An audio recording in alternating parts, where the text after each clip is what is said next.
welcome Tony to the Making It podcast. I'm delighted to have you here. Could you tell the audience a bit about yourself and your career background? Thanks, James. Well, equally delighted to be here, and it'll be great talking to you today. So my career background, I always tell my clients I'm the career consultant on our team. I started out with Accenture, Anderson Consulting at the time, in 1990. I've been working in the consultancy space ever since, obviously with a big name consultants at the start, and then moving to start-up and scale up. I helped build 2 boutique consulting companies which had successful exits, sales to other firms, and then a large scale-up experience with Synechron from 2015 to 2019, and I'm now on my third startup, which is NextWave. Wow, that sounds amazing. Because when we first met, when we did a talk at HSBC, and you were Synechron then, Yes. and you had grown that business to how many staff? When our Crossbridge business came into Synechron in 2015, we had about 50 people, and when I launched NextWave in 2019, the end of 2019, I built the Synechron UK team to just 1,000. Wow. With a lot of those folks delivering from offshore locations. We had a big team in India, and that was part of my region as well. But we did have a lot of growth over that period. That is incredible, because I think we were talking before, just before we turned on the cameras, that the more like notes you add at the end of everything, whether that's staff, whether that's revenue, it's like a new challenge, a new beast. So what were the things you learned along the way? Yeah, and I think that's very much true. I think folks who look at growth in companies will always say that you reach certain plateaus, you reach certain stages, and then different factors kick in. And I've seen that. I'm fortunate to have seen that as a startup and a scale up, and then being part of something. Ironically, at the start of my career, which was one of the largest firms, and there are different frameworks and different structures required as you go. Yeah. But there are some common themes and threads, I think, that run through all of that. And I guess without sort of downloading on the company growth science, it might be more interesting for your audience just to talk about the things that I've learned, which are more sort of individual to folks on their career journeys. Yes, because please. There's a lot of that in my time that's come through. One of the things that I learned quite early on, and I've sort of kept with me, is the need to focus on delivery, and there's a nice label called completer finisher. Wow. Qualities, which we did under one of our leadership programs early in my career, and I famously scored, I think, 1 out of 13 on the completer finisher scale, which meant that I was sort of saying yes to everything, and I was saying, yeah, I can do that, I was starting lots of things and finishing nothing. Mm-hmm. Yeah. And it was only really when I became self-aware that I realised that actually, what counts for everyone else is the results and the outcomes and the tangibles. And so you actually need to finish some of those things that you started, and it made me shift my approach to focus on delivering results. So I think that's a really important one. Yeah. When we're hiring people into our business, I very much look for that quality. Okay. There's an aspect of, if you bring someone in, they can be really smart, but they don't take ownership. Yes. Of the things that are in front of them, and through perhaps not having that completion mentality, create work for other people, because there's asking other people to do aspects of it, or asking a question before they've actually researched. Maybe you can answer the question yourself. Then you end up making work for other people, and that never lands well in a corporate environment when time is short and things need to get done. And so I very much look for completer finishers. I look for people who can work it through and reach a result. So that's one thing that I would counsel folks to perhaps have a little think about. We're fortunate in our business that everyone we've brought on has bags of completer finisher qualities, and they're great self-starters. I love that. And the thing is, we call our success seekers. This is the people who watch this podcast. The person's called Annabelle. And Annabelle or success seekers, they feel that once they get into a company, they've made it. But you haven't made it. Like you said, you need to be a completer, you need to be a finisher, you need to have ownership. What are the other things that make people stand out from the crowd? do the homework, put in the research. I learnt again through my career that you can work smart, and work smart is very different to taking a shortcut, but there aren't really any shortcuts. So do the homework, do the research if you're going to go and see someone, or if you need to complete a particular deliverable or a piece of work. Cutting corners, it'll always come back and get you. But you can work smart.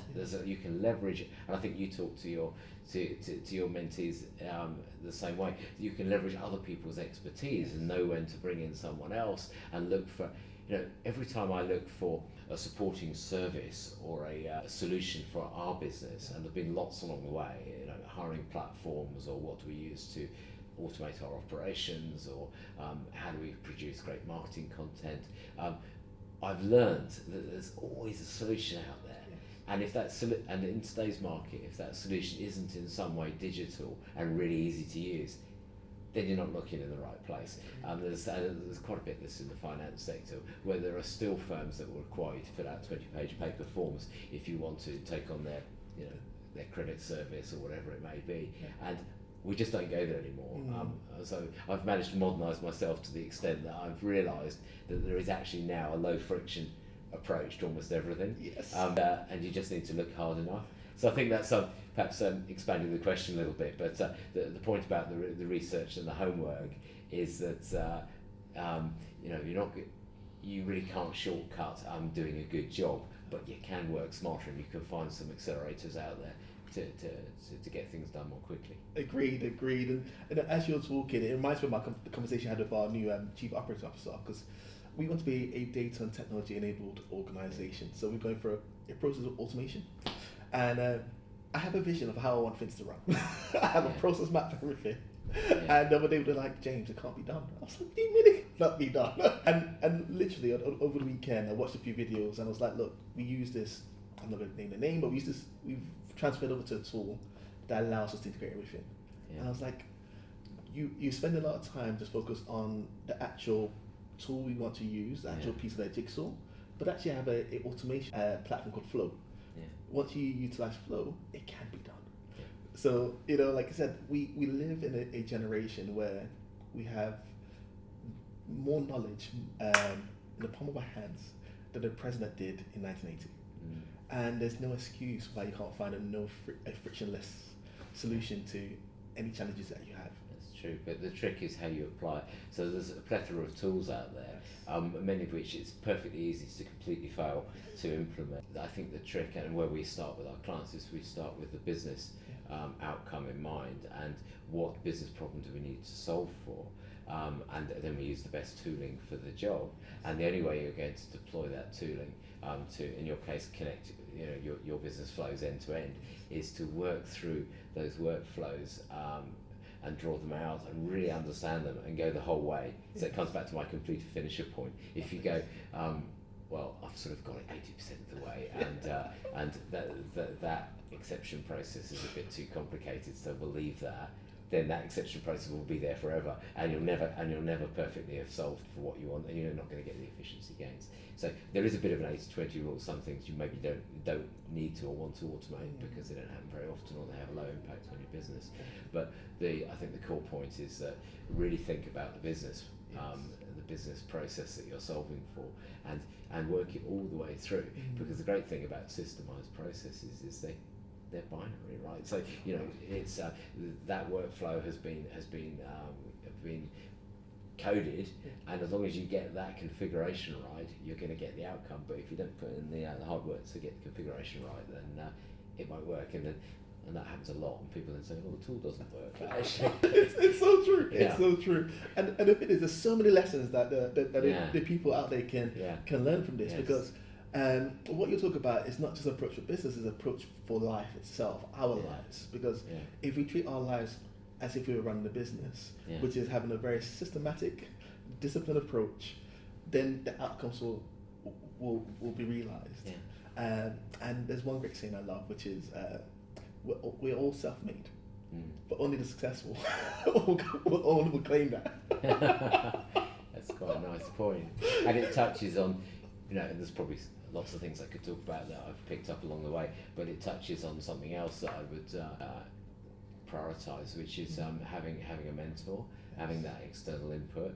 So I think what was behind your quote, nobody's really self-made. We're all a product of the influences and inputs that we've had along the way. But if you go and seek some of those influences and inputs in your sector, then that can have a dramatic effect on your understanding and your success, and then ultimately your sort of journey in career and in life. So I didn't do that very early on. I had some friends who were in my network who were going places, and I did pick up pearls of wisdom and some steer from folks in my personal network. I didn't do the professional mentor thing very early, but I am doing it now, and I've realised that I've got sort of 30 years of career experience, which I've managed to leverage for what we're doing with NextWave now. And I've got an external mentoring network, but when I look at what I get from the mentoring network, I think, oh, crikey, I wish I had this 10, 20 years ago. Yes. Because there's so much that you either just never get to working out for yourself, or you waste a lot of time working out for yourself, which you can learn from others. You can indeed, and as I say, success leaves clues, and having a mentor, and the thing is, often people think a mentor has to be someone that's older than you, but actually, they don't. They're just someone that's more experienced in the area of what you're trying to achieve, because they can guide you down the right path. And great when he talks about this, because one of the things we try to teach our success seekers is our success framework. So there's several elements to that. The first one is educate yourself every day. Did you know that if you spend 15 minutes a day learning something, that's 100 hours by the end of the year, and you need 1,000 hours to become an expert. The second is exercise 30 minutes a day. We've got have a mentor and a coach, which you've mentioned. We've got wake up before 5 a.m. We have a mastermind group. Not many people know about mastermind groups, but have a mastermind group. We have clarity, know what you want, why, and how to get there. We've got act fast, embrace your fears, and leverage other people's times. Now, you've mentioned some of these already. What do you think about these frameworks, and how have you applied them in your life? Yeah, interesting. I mean, I think I've got, looking at that list, James, I think I've got most of it. Yes. I'm not sure how the get up at 5 a.m. is going to sit with everyone. Yeah, part of my routine is, I'm probably older than much of the audience here, but I try and keep fit and healthy, and so part of my regime is to exercise. Yes. So I do, it's not 5 a.m., but I do gym 3 mornings a week at 6 a.m. And then I go for runs and do some other stuff in between. So I guess I tick the box for exercise every day, and that's a good thing. As I said, not rising quite as early, but you do need to make time for yourself, and if you've got the pressures of career and work, I mean, and work is always on right now, because we work in global companies, and we've all got personal devices, and email doesn't stop, and so you have to create, I think, some boundaries around those things, and create some time, particularly if you've got, you've got young families, and making that time for family away from work is increasingly hard, and knowing when and how to switch off is increasingly hard as well. So that's part of sort of my framework, that I actually have my phone sets itself to sleep, which means I don't see anything, even though they're coming in. I think it's after about 9 o'clock at night, and I just that's great, right? Because I'm not often on there on the weekends, and I encourage the team the same way.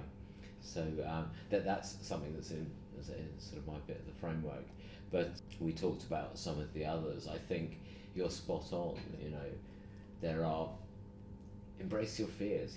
There's a confidence. There's a confidence that comes with experience in your career, and you face different situations and find your way through those, successfully or not. But in either case, there's a lot to be learned, and I think there's a point that you get to where that confidence can carry you through difficult situations. Definitely. And I used to have, talking in front of lots of people. I think lots of people have that as a sort of, I'm not sure, very comfortable about that. But you learn that if you've done it once or twice before, you're going to be all right. Beyond the first 30 seconds, perhaps of sort of a little bit of rabbit in the headlights. And to the earlier point, if you do the homework and the research, then oftentimes they can't shut you up because you know what you want to talk about, and it's much more natural. So there's a mechanism there, which is, and if I'm doing something, I write it out, and I make sure I practice it 3 times, not 2 times at one time, just 3 times. We haven't practiced this conversation. No. but it's so good. It's so well. but if you're doing something which that's important to a group, and it's on a topic that's got a lot of depth and technicals perhaps to it, then you really need to be quite clear on what you want to say, and a lot of people that doesn't come naturally. So there is a way of prepping and practicing for things like that, and having the confidence that you've done it before. Love that. I love that, and everything you're saying, really, ultimately, the framework, everything else, it's really about putting yourself in a position of strength. So that when you've done your homework, you've done your research, you can talk confidently about it to anyone in the room. Yes. And the whole thing about that 5 a.m. What I love about it is you actually talked about the secret behind the 5 a.m. because it's not that you have to wake up at 5 a.m. It's about creating a structure in your life that works for you. Yeah. So often people don't have control. Like often people aren't the CEOs, so they don't have control of their diaries. So it means that often 9 to 5 p.m. they've got work. 5 till bedtime, they've got family and friends. So so what that means is most of the day they've got no time to work on themselves or their goals. So when we talk about 5 a.m. or 6 a.m. or 7 a.m., it's just about creating that discipline in your day that allows you to work on the things that matter most. Yeah. And there are some slightly more innovative approaches which are supported by the sort of tech that we've all got today. So I'll give you an example. My youngest son has an out of school maths class every Wednesday afternoon, so I'm taking him this afternoon. That takes a big chunk out of my Wednesday afternoon, which is not great because we're really busy at the moment in a good way. But I do 1 or 2 things whilst he's having his math lesson, right? So I either just find somewhere nearby. It's usually a local pub, as my team know, because I'm often dialed in from the pub on a Wednesday afternoon, and I have some meetings, and I can continue work because I can do that on the laptop on 5G, and away we go. It doesn't really matter where you are. But the other thing that I do on those Wednesday afternoons, and it depends a little bit on energy and the weather, is go for a run, and I put my earphones in, and I put podcast on, and I listen to the Consultancy Growth podcast, which is something that there's a chap called Professor Joe Mahoney chairs that, and that's all about growing successful consultancies. And I listen to Diary of CEO, and there's a few others, and it's a sort of clarity reflection hour. And I often come back from that and I think, well, that was better than 3 hours in the office because I've got some new ideas. Then I come back in and say to the team, we need to do this, this, and this, and they go, oh, here we go. So, but that's part of my sort of mechanism for using the time, right? And I think you can do that on a commute. You can do that if you're in the car. It's very accessible. Learning and input. The systems folks amongst us would say, information in, processing, information out. And the challenge that I've always had with my working day is not enough time to put the information in. Yes. And you say, learn 15 minutes a day. Absolutely. If you're not putting the data in, then the processing machine can churn away, and you can come out with something, but it's going to be poorly formed. It's probably going to be out of date, and ultimately you run out of things to add value to your clients and to grow as a professional. So you've got to put the information in. You do. And this is, I love this growth mindset, and this is what I want our audience to see, because often they think you've made it, you've got the job, or you've become a partner, you've become a CEO. They think that you've done it all. Yeah. But what you're showing is actually you continuously have to think of ways to grow. And we always say that our growth is limited by what we can know. Yes. And the podcast, same here. On the way here, I was listening to Audible. I was listening to something called the membership community, some of the courses. Because to grow, we need to learn and add new things to our systems. Yes. Yeah. And with that being said, if you had to start all over again, say you were a second year university student, you had your knowledge, but you didn't have your networks, you didn't have anything else, what would you do to get back? I would, I would start a business again, right? Wow. So because I'm taking from that I have my knowledge, but not the network, and I think the knowledge is actually more important than the network. Now, yes, we've all got great relationships and networks, and I leverage those, as I'm sure folks do, to accelerate their success and their businesses. But fundamentally, knowing what I know now, after 3 startups, 1 scale up, and a career in this space. And I said this to someone last week. I said, I think I've finally, and it's taken a long time, I'm sort of the right side of the imposter syndrome, which is that I actually do know what it looks like as a small company and as a big company, and the path. And yes, I'd like to go faster, and there's some things we don't get quite right, but I no longer think that I'm making it up in the various jigsaw pieces of our business. So if I had that knowledge and I woke up as a second year student, but knowing all of that, I would definitely start up again. Wow, I love this. And I would focus, but I would focus a slightly different order on things. So the mechanical bit of setting up a company, registering a company and all of that is very straightforward, and you only have to really look into it to realise that there's lots of services available to do that, and you can outsource the bits that are legal or company specific, and very quickly you can create a vehicle for your business. But fundamentally, what you need to get clear at the beginning is what's your proposition, what's your offer to the market, what's your brand, what's your story. And I think for me, I sort of didn't focus on that early in career, because I was part of larger organisations working with other people on sort of ventures that already had a direction. We did focus it on NextWave, and NextWave's 3 years old now, but we are refining as we go. I can't say I had the whole story on day one. If I was going to go into something now, I think I'd have to be very clear on vision and purpose and proposition right at the beginning, because everything else hangs off that. Once you can tell that story and that narrative, you can create a company for it, and you can, and that story will attract the team, and then you would leverage social media and the connected world in a way that we absolutely haven't done. I haven't done with previous companies. We're starting to do it now with NextWave, but even where we are now, there's enormous potential in that, in the social and the connected space that we're only just starting to tap into. So if I was starting again, I'd think about all of that up front, and then with the confidence I can build the operation and the team and to underpin it. I love that. That's so amazing, because that is a golden nugget that not many people realize or know. Like, we all, like, a lot of entrepreneurs will start their business, like you said, do it the way that you had started originally, but it'll take them years to work out their vision, the direction, everything else, and that's a lot of pain along that journey until you realise that. And oftentimes you've created something that's not quite right, and then you have to course correct or redo it or rebrand, or you have sort of so progress, or in many cases things just fail, because oftentimes it's because you just haven't. You might be brilliant at selling something one-to-one, but you're only reaching one person at a time, and you're probably selling your own individual expertise and services at that point, which isn't scalable either. So if you've got an ambition to build something that's a growth firm and has got scale, then I think you need to be really clear at the beginning. What is it, and what's the story that goes, and why does that resonate with clients? How can they see you as their